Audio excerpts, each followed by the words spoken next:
काली जगदम्बे सगरो गुंज रहलिए। पूजन डाला न भगता महिमा गायब रहलिए। दुर्गे काली जगदम्बे सगरो गुंज रहलिए। पूजन डाला न भगता महिमा गायब रहलिए। माये आहा बिना लगइए एना, माये आहा बिना लगइए एना, जना पैनक बिना मछ तर पइए तर पइए तर पइए। गहबर खाली अबियों ने बेटा के नैना जुरबियों ने। माये गहबर खाली अबियों ने बेटा के नैना जुरबियों ने।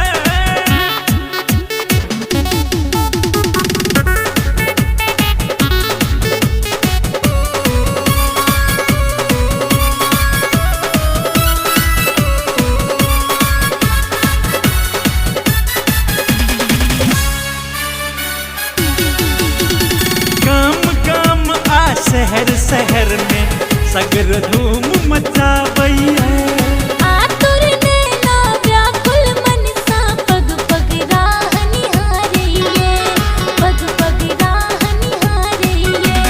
गाम गाम आ शहर शहर में सगरो धूम मचावैया। आतुर नैना व्याकुल मनसा पग पग राह निहारिए। जुनी तोरू उमंग नहीं करू बिलम, जुनी तोरू उमंग नहीं करू बिलम। माये दर्शन बिना सब तरसइए तरसइए तरसइए। सुंदर रूप दिखबियों ने भक्तन के आस पुरबियों ने। माये सुंदर रूप दिखबियों ने भक्तन के आस पुरबियों ने।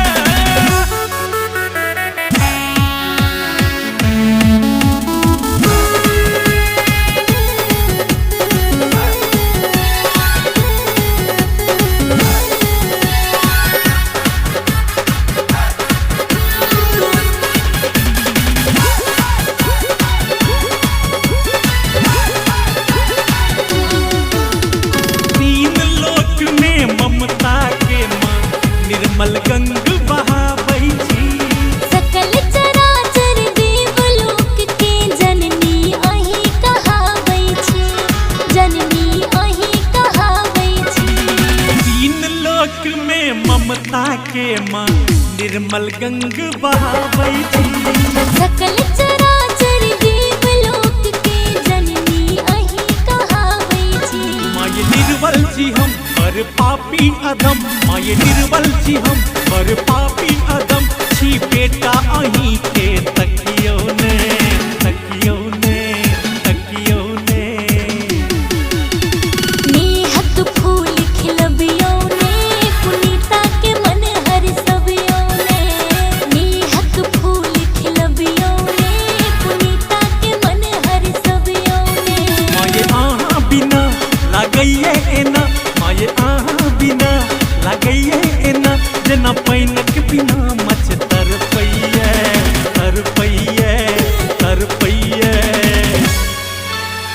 गहबर खाली अबियों ने बेटा के नैना जुरबियों ने। गहबर खाली अबियों ने बेटा के नैना जुरबियों ने।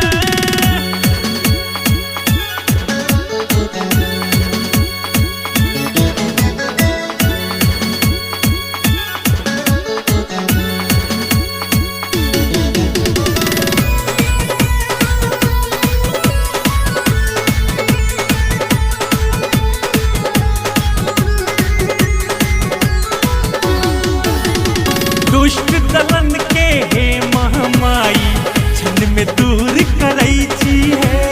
कलियुग बैसल पाप बढ़लिए तैयो किया सुतल छी है। तैयो किया सुतल छी है। दुष्ट दलन के हे महामाई छन में दूर करई छी है। कलियुग बैसल पाप बढ़लिए तैयो किया सुतल छी है। कने अबियो सबेर माये करियो न देर, कने अबियो सबेर माये करियो न देर, माये काली के रूप देखबियो ने, देखबियो ने, देखबियो ने। संकट दूर भगबियो ने, भक्ति की आन बचबियो ने। संकट दूर भगबियो ने, भक्ति की आन बचबियो ने। माये आहा बिना लागइए एना, माये आहा बिना लागइए एना, जना पैनक बिना मच तरपइए, तरपइए, तरपइए। गहबर खाली अबियो ने,